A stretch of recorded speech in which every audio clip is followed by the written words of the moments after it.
What's going on, Sports Wars? This is Ryan with the RK Outpost and GeeksGamers.com. And after the United States government announced a diplomatic boycott of the upcoming Beijing Olympics, a lot of different people have weighed in because obviously this is all about China, something that a lot of leagues, especially the NBA, have continued to ignore over and over and over again because inevitably they want their product shown in China. They want to make money off Chinese labor. That's the bottom line, especially with the NBA's association with Nike. That's something they're really looking for. And people have been extremely critical of people like LeBron James, who feels the need to speak out about social justice or identity politics or all this other nonsense all the time, yet is silent when it comes to all the atrocities that are happening in China. Well, Bob Costas is calling the NBA and calling LeBron James specifically out, with a little bit of Colin Kaepernick shade thrown in there as well. Bob Costas rips LeBron, Kaepernick,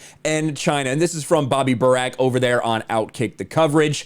The Biden administration announced on Monday that the United States will stage a diplomatic boycott of the upcoming Beijing Winter Olympics in protest of China's human rights abuses. On CNN Tuesday, Michael Smerconish called the effort, which does not extend to the athletes, half-assed. And I do agree, it obviously is a half-assed thing. It's a diplomatic one, but the athletes are still able to go. I personally think the athletes should be able to choose whether they want to go or not based on their own personal beliefs or opinions. That's my opinion on the entire thing. However, former Olympic broadcaster Bob Costas said he believes the NBA players will see the symbolic boycott as a threat to their relationship with China. And I want to listen to this. Of course, I forgot to actually get it to the right spot, but I think we can find it pretty quick. The first half of the question is talking about China and what the government is doing here and why the IOC, why the International Olympic Committee, they love authoritarian countries for some reason, like China. But listen to what Costas says here. Have fallen apart. They have long memories about this stuff, and the IOC and many of those delegates act in a high-handed way. And in that sense, you can see where the affinity for authoritarian nations comes in. I have another acronym for you. It's not the IOC. Yeah. It's the NBA. I have to believe there are some guys holding their breath watching this, because if this is sufficient grounds for there to be a diplomatic boycott, then what does it say about the NBA doing business in China?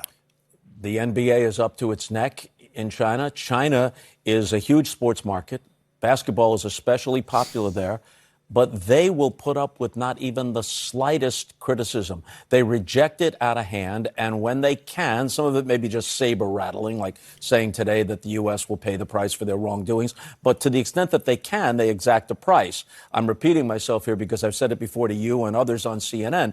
And he's about to tell the story that put the China-NBA relationship on the map for so many of us. The Daryl Morey story, when Daryl Morey made an innocuous comment, and the NBA bent over backwards to throw him under the bus for China. But back a couple of years ago when Daryl Morey, then the GM of the Houston Rockets, tweeted, "Stand with Hong Kong," Rockets games were suddenly off the air for an extended period in China. And the Rockets are one of the most popular teams there because Yao Ming was the first big Chinese star in the NBA. More recently, Enes Kanter, who grew up in Turkey, so he knows what authorities... Yeah, Celtics.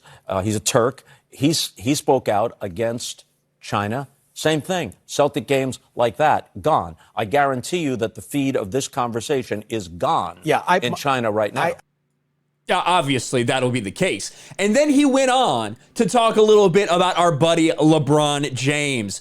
By the way, a lot of Nike's goods that benefits the likes of Colin Kaepernick and LeBron James are made in China. And those outspoken individuals, and in many cases, I think millions of Americans would agree with their positions on domestic issues, but they are conspicuously mum when it comes to China. And no matter what the issues are here, and they are serious issues, they pale alongside what's going on there. And that is the main point that we have been making here on this channel for years.